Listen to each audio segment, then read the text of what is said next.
Hello friends, my name is Naveen Kumar. आज का हमारा टॉपिक है area and perimeter of triangle. ये ट्राइंगल के ऊपर सेकंड वीडियो है। इससे पहले मैंने एक वीडियो पहले से डाली हुई है, ठीक है।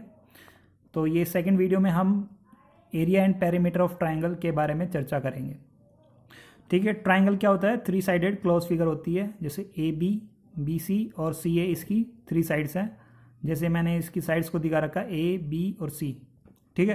तो सबसे पहले बात करते हैं पेरीमीटर ऑफ ट्राइंगल। किसी भी ट्राइंगल की पेरीमीटर क्या होती है? इन तीनों साइड को ऐड करने पर जो वैल्यू मिलती है वो क्या होती है? उसकी पेरीमीटर। यानी कि उनकी तीनों साइड को, ए को, बी को और सी को, तीनों को ऐड कर देंगे तो क्या आ जाएगा? उसका पेरीमीटर ऑफ ट्राइंगल। इसको अपन एस से डिनोट करते हैं। किससे डिनोट करते हैं? एस से डिनोट करते हैं। S is equal to A plus B plus C, ठीक है।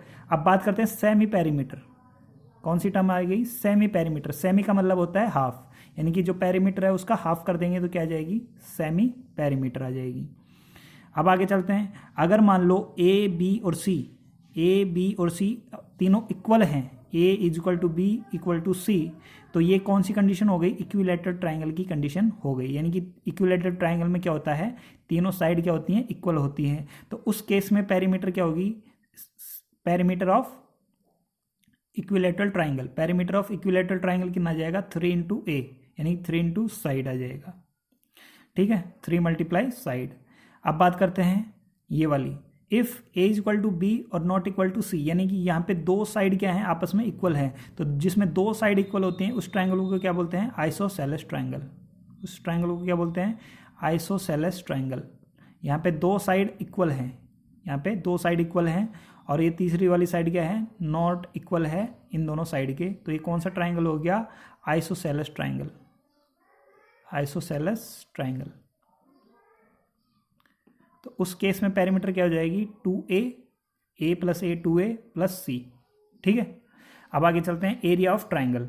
यहाँ पे एरिया, जो कॉमन फॉर्मूला है एरिया ऑफ ट्राइंगल का, क्या होता है? जैसे अपना ट्राइंगल है ए बी सी, इसमें जो नीचे वाला है उसको क्या कहेंगे अपन? बेस। उसको क्या कहते हैं अपन?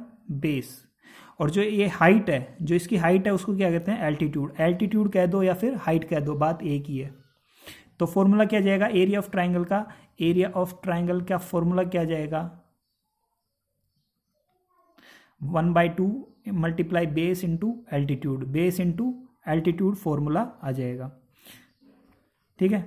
अब area of equilateral triangle. Area of equilateral triangle, equilateral में क्या होगा? ए ए ए, यानी कि तीनों साइड इक्वल होंगी, तो उसका फॉर्मूला क्या बनेगा? √3/4 और मल्टीप्लाई साइड का square. √3/4 multiply side by side का स्क्वायर। तो साइड को अपन ने ए से डिनोट किया तो √3/4 ए स्क्वायर, इसका क्या जाएगा? फॉर्मूला आ जाएगा।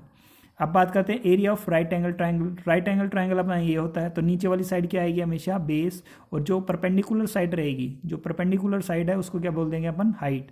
तो इसका फॉर्मूला आ जाएगा 1/2 into base into height. Base into height 1/2 b into h हो जाएगा। बेस को बी से डिनोट कर देंगे और हाइट को एच से डिनोट कर देंगे, ठीक है फ्रेंड्स। आई होप आपको समझ में आ रहा होगा। अगर आपको नहीं समझ में आ रहा तो इस वीडियो को दोबारा से रिपीट करके देख सकते हैं। अब बड़ी क्लासों में फॉर्मूला चलता है हीरोन्स फॉर्मूला ऑफ ट्राइंगल, यानी कि किसी भी प्रकार का ट्राइंगल हो उसका अपन एरिया इस फॉर्मूले से अपन कैलकुलेट कर सकते हैं। इसके लिए आपको क्या क्या टर्म चाहिए? जैसे ये अपना ट्राइंगल है ए बी सी, इसमें साइड है ए बी और सी। सबसे पहले अपन क्या निकालेंगे? इसमें ये पेरीमीटर आपको पता ही है, ए प्लस बी प्लस सी होती है। तो अपन को पेरीमीटर नहीं चाहिए इस फॉर्मूले के लिए। इस फॉर्मूले के लिए चाहिए अपन को सेमी पेरीमीटर। क्या चाहिए? Semi perimeter. सेमी पेरीमीटर को अपन एस से डिनोट कर देते हैं फिलहाल, है ना। एस से डिनोट कर देते हैं, और ए प्लस बी प्लस सी बाय 2, ए प्लस बी प्लस सी बाय 2 आ जाएगा यहाँ पे सेमी पेरीमीटर। यहाँ पे कंफ्यूजन ना हो आपको सेमी पेरीमीटर, तो इसको अपन पी से डिनोट कर देंगे ना, कि भाई आपको बाद में कंफ्यूजन ना हो, तो ये पी मान लेना इसको, है ना। तो सेमी पेरीमीटर को अपन ऐसे डिनोट कर देंगे, ए प्लस बी प्लस सी बाय 2 आ जाएगा सेमी पेरीमीटर। कितना आ जाएगा? ए प्लस बी प्लस सी बाय 2 आ जाएगा अपना पास सेमी पेरीमीटर। अब उसमें क्या करेंगे? एरिया ऑफ ट्राइंगल कैसे निकालेंगे? एरिया ऑफ ट्राइंगल कैसे निकालेंगे? इस फॉर्मूले को क्या बोलते हैं? Heron's formula.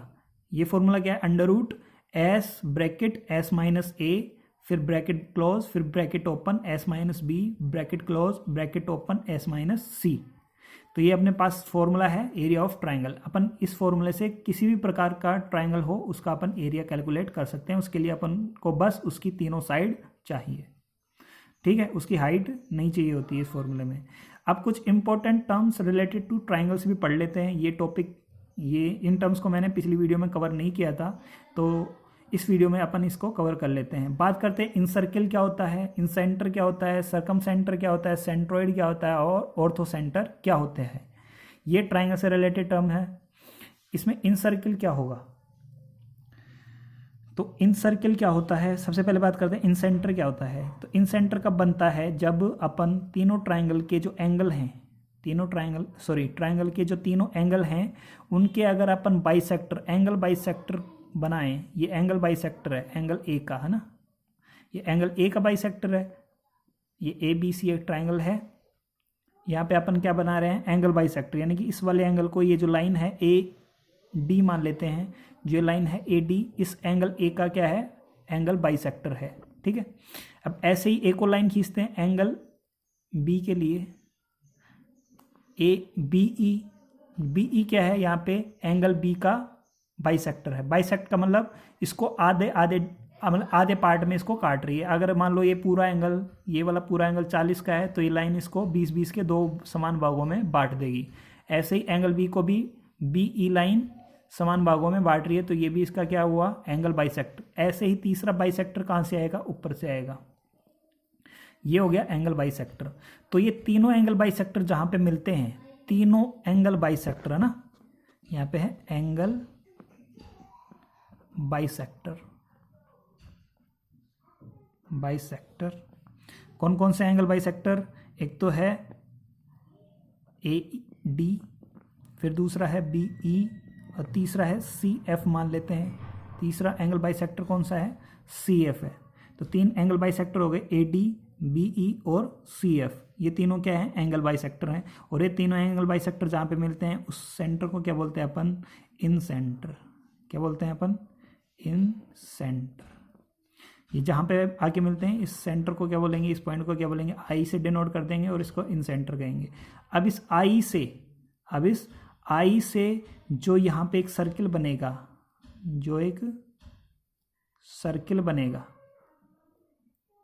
जैसे मान लेते हैं ये एक सर्किल फॉर्म हो रहा है यहाँ पे। ये सर्किल इन तीनों साइड को अब टच करते हुए बन रहा है। ये जो सर्किल है ये इन तीनों साइड को टच करते हुए बन रहा है। तो इस सर्किल का क्या नाम होगा, इन सर्किल। क्या नाम होगा, इन सर्किल। यानी कि इन सेंटर से इन सर्किल बनता है। अब बात करते हैं सरकम सेंटर। सरकम सेंटर कब बनता है, जब अपन तीनों साइड के परपेंडिकुलर बाइसेक्टर लें। यानी कि इस साइड का भी परपेंडिकुलर बाइसेक्टर, इस वाली साइड का भी परपेंडिकुलर होना चाहिए और बाइसेक्टर होना चाहिए, और इस साइड का भी परपेंडिकुलर बाइसेक्टर होना चाहिए। यानी कि परपेंडिकुलर भी है और इस वाली साइड को दो समान भागों में बांट भी रहा है। यानी कि ये ट्राइंगल अपना ए बी सी, यहाँ पे परपेंडिकुलर बाइसेक्टर बना लेते हैं। ये पॉइंट दे देते हैं ई, ये वाला पॉइंट डी, ये वाला पॉइंट एफ दे देते हैं। तो यानी कि यहाँ पे ये तीन परपेंडिकुलर बाइसेक्टर रहते हैं ना, क्या है, perpendicular bisector. Perpendicular side perpendicular bisector है, क्या है, साइड को परपेंडिकुलरली बाइसेक्ट कर रहे हैं, यानी कि दो इक्वल पार्ट्स में डिवाइड कर देगा ये। और परपेंडिकुलर भी होना चाहिए, यानी कि 90 डिग्री पे बनना भी चाहिए, ठीक है। बस साइड से परपेंडिकुलर होना चाहिए, यहाँ से इसके वर्टेक्स से नहीं आएगा ये पॉइंट हमेशा कहाँ से आएगा, यहाँ ये जो लाइन है, ये जो साइड है, इसका परपेंडिकुलर बाइसेक्ट होना चाहिए। तो यहाँ पे ये जो पॉइंट मिलेगा ये क्या होगा, सरकम सेंटर। क्या होगा, क्या कहलाएगा ये, सरकम सेंटर। और इस सरकम सेंटर से एक सर्किल फॉर्म होता है, और वो सर्किल इन तीनों वर्टेक्स से टच भी होता है। ये जो सर्किल बन रहा है ये इस तीनों वर्टेक्स से टच भी हो रहा है, ठीक है। तीनों वर्टेक्स से टच भी होगा, ए से, बी से और सी से। ए से, बी से और सी से ये सर्किल बनेगा एक, और इसकी रेडियस यहाँ से लेकर यहाँ तक होगी, मान लेते हैं यहाँ से लेकर यहाँ तक, ठीक है, यहाँ से लेकर यहाँ तक रेडियस होगी इसकी, और ये सर्किल बनेगा। तो इस सर्किल को क्या कहेंगे? सरकम सर्किल। ये कौन सा सर्किल होगा? सरकम सर्किल, सरकम सर्किल होगा। ये बीच वाला पॉइंट सरकम सेंटर, इस सेंटर से इस वर्टेक्स से एक रेडियस ले लेंगे तो वो सरकम सर्किल बन जाएगा। और ये कब बनता है? जब साइड परपेंडिकुलर बाइसेक्टर को मिलाते हैं तो। और ये कब बनता है? जब एंगल बाइसेक्टर को मिलाते हैं तो। ये एंगल बाइसेक्टर से क्या बना? इन सेंटर, और साइड परपेंडिकुलर बाइसेक्टर से क्या बना? सरकम सर्किल। ठीक है, सरकम सर्किल और सरकम सेंटर। अब बात करते हैं इनकी कुछ रेडियस होगी, जैसे इन सर्किल की एक रेडियस होगी r, ऐसे ही सरकम सेंटर की रेडियस होगी r। तो r और इनकी जो साइड है उनमें एक रिलेशन होता है, r और इनकी साइड में एक रिलेशन होता है। क्या रिलेशन है? a upon under root 3। और इसमें क्या होगा?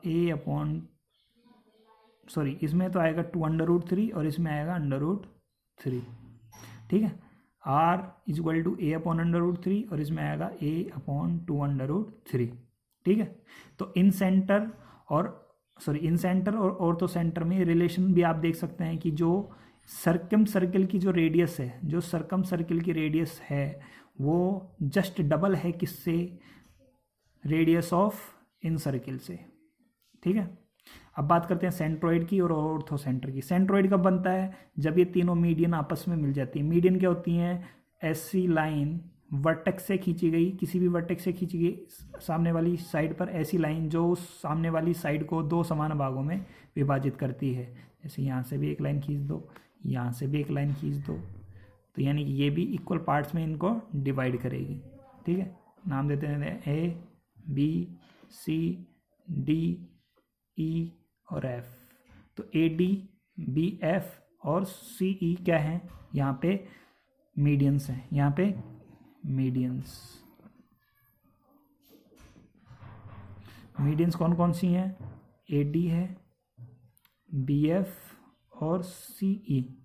यहाँ पे क्या है? 3 मीडियंस हैं। तीनों मीडियंस जहाँ पे मिलती हैं उस पॉइंट को क्या कहते हैं? जी से डिनोट कर देंगे, और इस जी पॉइंट को क्या कहेंगे अपन? सेंट्रोइड। क्या कहेंगे? सेंट्रोइड। ठीक है, इस जी पॉइंट को क्या कहेंगे अपन? सेंट्रोइड। और तो सेंटर कब बनता है? जब तीनों एल्टीट्यूड को अपन मिलाते हैं। एल्टीट्यूड क्या होता है? सामने वाली साइड पे खींचा गया लंब, किसी भी एक वर्टेक्स से सामने वाली साइड पे खींचा गया एक परपेंडिकुलर। ठीक है, परपेंडिकुलर आना चाहिए, जरूरी नहीं कि बाइसेक्ट करता हो, सिर्फ परपेंडिकुलर से, है ना। तो यानी कि एल्टीट्यूड से बना, ये एल्टीट्यूड होता है। पिछली वीडियो में अपन ने बताया था एल्टीट्यूड, 3 एल्टीट्यूड होते हैं, और तीनों एल्टीट्यूड जहाँ पे मिलते हैं उस पॉइंट को क्या कहते हैं अपन? Ortho centre. ये तीनों एल्टीट्यूड जहाँ पे मिलते हैं ऑर्थो सेंटर, तीनों मीडियन जहाँ पे मिलते हैं सेंट्रोइड, तीनों एंगल बाइसेक्टर जहाँ पे मिलते हैं इन सेंटर, और तीनों साइड परपेंडिकुलर बाइसेक्टर मिलते हैं जहाँ पे उसको सरकम सेंटर। ठीक है फ्रेंड्स, आप कमेंट कर सकते हैं अगर आपको कोई डाउट है तो। ठीक है फ्रेंड।